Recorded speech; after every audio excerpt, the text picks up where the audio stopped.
Hello everyone. आज हम लोग साइंस के कुछ न्यूमेरिकल्स का प्रैक्टिस करने जा रहे हैं जो कि ओम्स लॉ पे बेस्ड हैं और रेजिस्टेंस पे। तो आइए देखते हैं। फर्स्ट क्वेश्चन कह रहा है कि there are three registers R/2 and R/3 are connected as shown in the figure below with the switch K opened. इसका नाम के है, इस स्विच का नाम K opened. The ammeter read 6 ampere. What will the ammeter reading when the switch is closed. तो हम लोग से पूछ रहा है, ये स्विच अभी ओपन है तो हम लोग को ये क्लियर पता चल रहा है कि ये तीनों रजिस्टर्स है वो पैरेलल में लगाया हुआ है। तो अगर ये स्विच ओपन भी है तो इससे कोई दिक्कत नहीं होगा। ये सर्किट तो यहाँ से यहाँ तक क्लोज हो जाएगा पूरा, ये यहाँ से लेकर यहाँ तक, क्योंकि हम लोग को पता है कि पैरेलल कॉम्बिनेशन में अगर कोई रजिस्टर या कोई डिवाइस ख़राब हो जाता है तो दूसरा डिवाइस सारा इफेक्टिवली वर्क करता है। अब क्योंकि देखिए,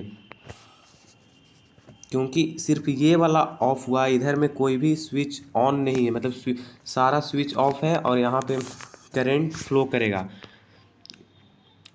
स्विच देखिए, सिर्फ R/3 में स्विच इसका ओपन है जिसके कारण यहाँ से करंट फ्लो नहीं करेगा।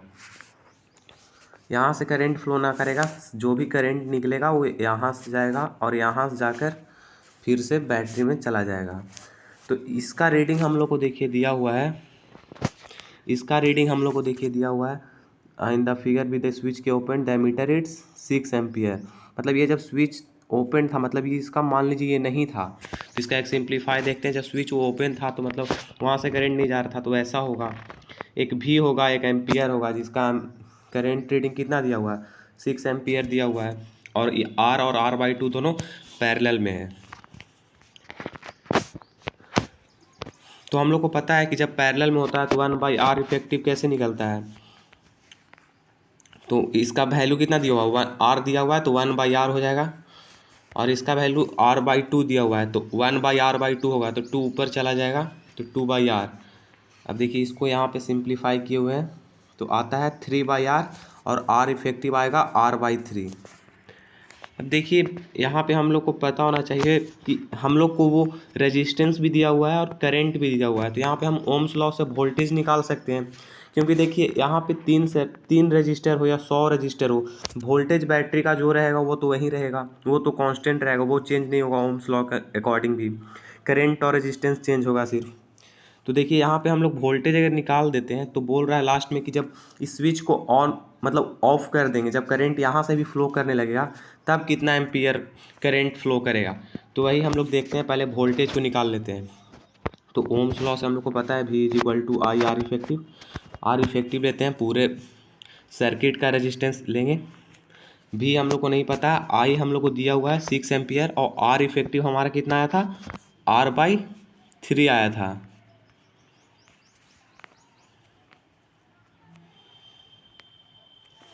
ठीक है, तो आइए अब आगे बढ़ते हैं। हम लोग को पता चल गया यहाँ से कि V कितना है, V हमारा है 2R है, V=2R। ये हम लोग को इक्वेशन 1 पता चला गया। अब इसको इरेज कर देते हैं, सिर्फ V=2R याद रखिएगा। V= कितना है, V=2R है। तो यहाँ पे लिख देते हैं छोटे से में V=2R। अब देखिए अब वो क्या बोल रहा है।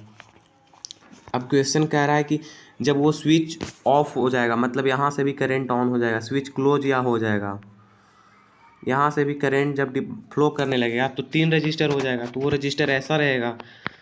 तो ये तो हम लोग को पता है कि बैटरी का जो वोल्टेज रहेगा वो चेंज नहीं होने वाला, और वो हम लोग निकाल चुके हैं यहाँ पे देखिए V=2R से।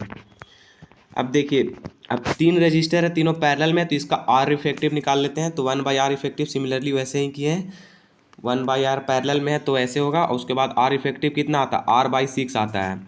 तो बस इसी को पुट कर देते हैं। देखिए हम लोग लिखे थे V=2R, इधर इरेज कर देते हैं।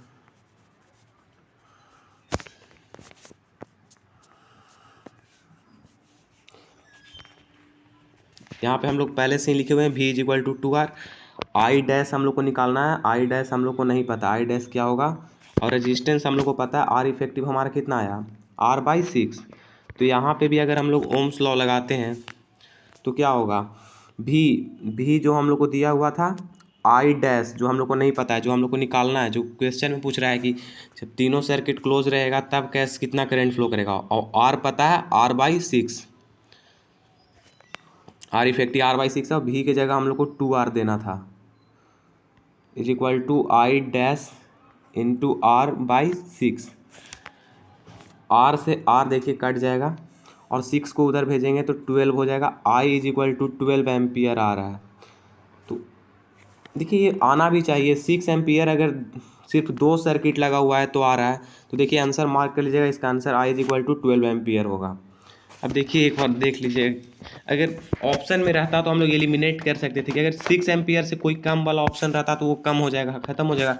क्योंकि देखिए जब 2 डिवाइस पैरेलल में है तो करेंट रेजिस्टेंस तो थोड़ा ज़्यादा ही रहेगा। अब 3 डिवाइस अगर पैरेलल में रहेगा तो हम लोग को पता है ओवरऑल रेजिस्टेंस इससे कम हो जाएगा, ये वाला तो कम हो जाएगा। तो अगर वोल्टेज को कांस्टेंट रखना है तो करंट को तो इंक्रीज करना पड़ेगा, तो 6 एम्पियर से ज़्यादा ही होना था। तो हम लोग हालांकि हम लोग आंसर निकाल लिए हैं 12 एम्पियर। इसका आंसर क्या होगा 12 एम्पियर। जब तीनों स्विच क्लोज रहेगा तो 12 एम्पियर फ्लो करेगा इस सर्किट से।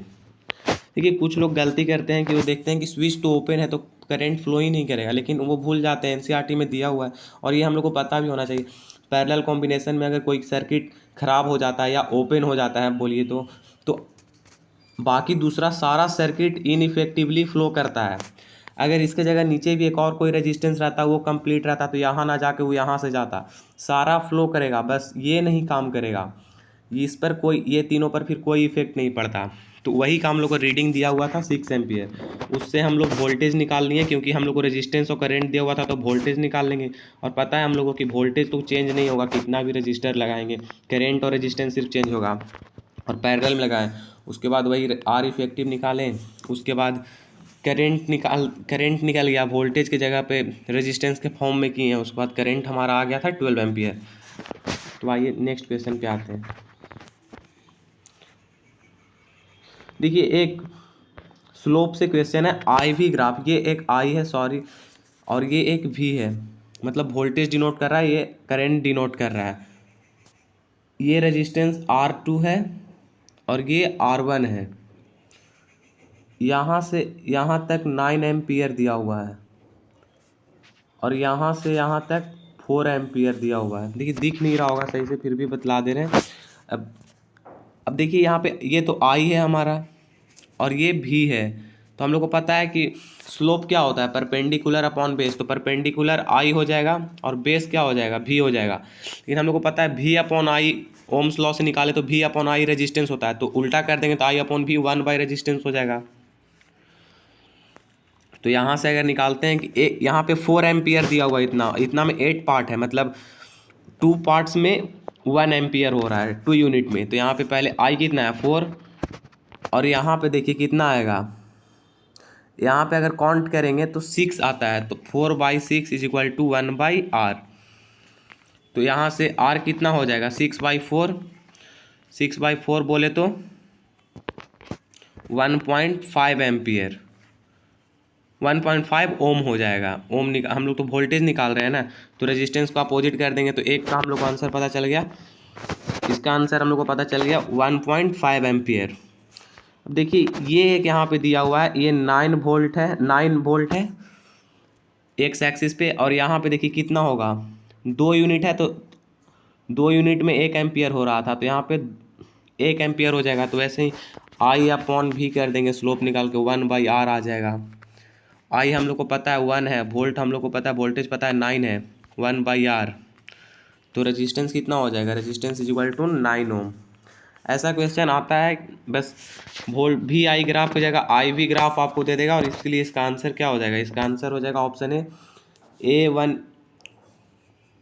R1 9 ओम है और R2 हो जाएगा 1.5, ये 1.5 और ये 9, ये R1 था और ये R2 था, और यहाँ से यहाँ तक 4 यूनिट था और यहाँ से यहाँ तक 9 यूनिट था।